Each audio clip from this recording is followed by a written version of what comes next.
Boris Johnson will return to work on Monday, 3 weeks after being taken into intensive care with COVID-19. The Prime Minister, who's been recovering in Chequers since being discharged from hospital, is said to be raring to go.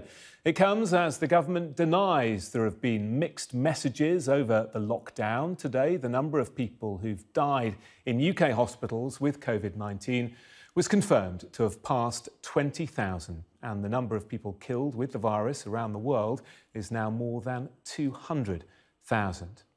Well, Sky's chief political correspondent, John Craig, joins us now from Downing Street. So, John, doctors have given Boris Johnson the green light to get back to work, and he has some key decisions to make. The big decision, of course, is the mounting pressure over the lockdown and whether to ease it, when to ease it, all the details and so on.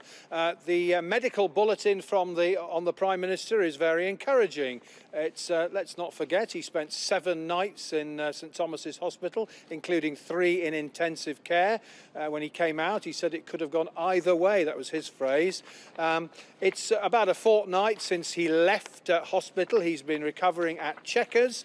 We learned from President Trump during the week that Mr Johnson was in good form, and he was well enough also, the Prime Minister, to have an audience with the Queen, the first for 3 weeks. Now, according to Number 10 sources, the Prime Minister has told colleagues that he is raring to go and will be back here on Monday. He had a Chequers meeting with advisers on Friday. He'll be meeting the Health Secretary, Matt Hancock, and getting back to his normal schedule on Monday morning. He was updated on the progress being made in the fight against coronavirus and was given a detailed briefing on the work being carried out on the fight against the disease, we're told.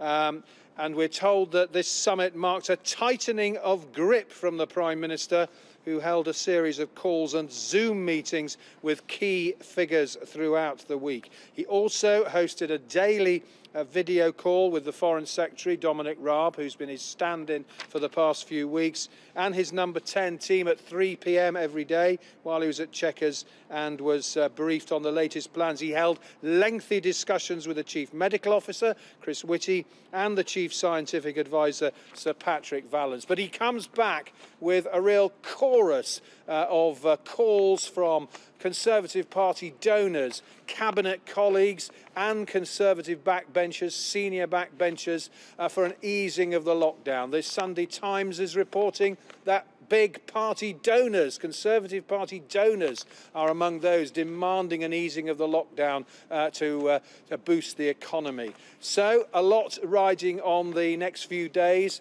There are those who claim that after his pretty serious illness, 3 nights in intensive care, that he, of course, knows better than anybody else the threat from coronavirus.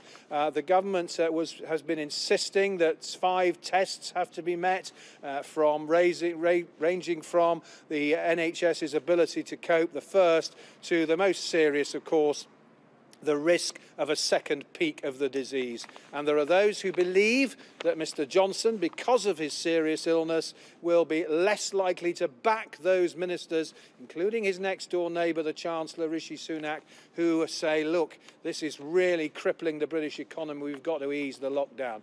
And so, big decisions from the Prime Minister. First, we may see of him with maybe the 5 o'clock news conference here on Monday. He may possibly do Prime Minister's questions against Labour's new leader, Sir Keir Starmer. But we can say for certain he's back here on Monday, full schedule according to his inner circle here.